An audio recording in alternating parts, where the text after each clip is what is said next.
Editor's Take. I'm Sakshi Batra, and with me is Gaurav Chaudhary. He's the Deputy Executive Editor of Money Control, and we are here to discuss about what do Kashmir and palm oil have in common. Thanks a lot, Gaurav, for joining in. Now, we do understand that yesterday the Indian Edible Oil Industry Body has issued an advisory asking its members not to import palm oil from Malaysia. But help us understand, how does Kashmir get related in this? Yeah, the Solvent Extractors Association, which is the apex body of edible oil traders in the country, in India, has issued an advisory to its members, which are essentially edible oil producers or traders, saying that they should refrain from importing edible oil from Malaysia. And this is very significant because Malaysia is one of the biggest source of palm oil imports into India, India. Right. And this advisory comes in the backdrop of what the Malaysian government, Mahathir, their chief Mahathir, their head of state Mahathir Mohamad actually said about Kashmir in the UNGA, in the United Nations General Assembly, where he went on to say that Kashmir was invaded and occupied by India. And India has taken strongest exception to that view by Malaysia, because for India, Kashmir remains an integral part and an internal matter, and that position has been very consistent regardless of whichever government has been in power. Right. And for Malaysia to go ahead and make that statement in the UN, the highest multilateral body in the world, India has taken strong exception to it. And taking off from that, the Solvent Extractors Association in India has asked its member not to import palm oil from Malaysia. Malaysia, please remember one thing, that Malaysia is India's biggest palm oil source for import. Just to put things in perspective, in last year when India imported about 15,000 crores worth of palm oil, about half of that, about 8,000 crores, came from Malaysia alone.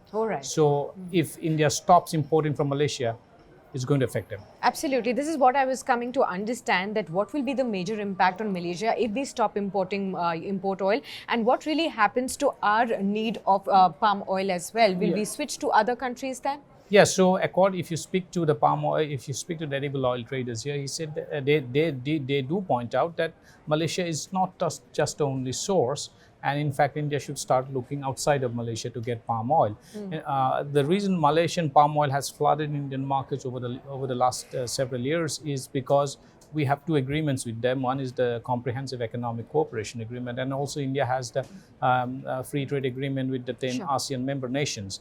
And what has led to that is that palm oil in India is now flooded by those coming in from Southeast Asian nations, primarily Malaysia and Indonesia. But if India, as I pointed out, about half of India's palm oil imports actually comes from Malaysia as of now. Although between April and August, I think Indonesian palm oil imports have actually exceeded those from Malaysia. But be that as it may, if India stops importing palm oil from Malaysia, there are two things to watch out that we need to keep in mind. One, how is that need of palm oil for domestic consumers going to be, how is that gap going to be fulfilled if India stops importing from Malaysia? Going by the traders' body, there are enough sources available in the world market to where you can get it, but it could have an impact on prices. If suppose you import palm oil from a country outside of Malaysia, it could have an impact on the domestic prices of palm oil, and that could prove to be a little inflationary because it's widely consumed. So those are the things that need to be avoided. But also, it could lead to some kind of tension, trade tension between India and Malaysia, coming as it does in the middle of negotiation of the Regional Comprehensive Economic Partnership Agreement. Absolutely. And what do you think about the other traded goods between India and Malaysia? Could this kind of an trade negotiation also extend to other traded goods? I would not think the impact would be of as much, because there aren't too many goods that India imports from Malaysia. To the extent, both in terms of value and volume, palm oil clearly stands out as the big imported commodity that comes into India and is a large part of the Indo-Malaysia trade engagement. But as I said before, it comes in the middle of the negotiation of the RCEP agreement, which is at a critical stage.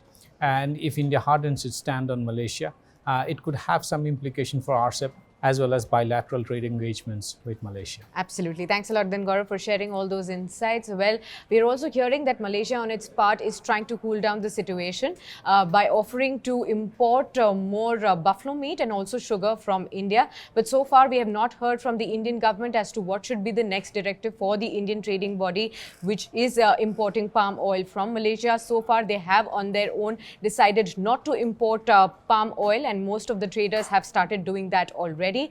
But experts also suggest that, for the long term, if this kind of situation is extended, then this will not bode well for either of the nations, for either Malaysia or India as well. Thanks a lot for watching this edition of Editor's Take, and do stay logged on to moneycontrol.com for more news and updates. Thanks for watching.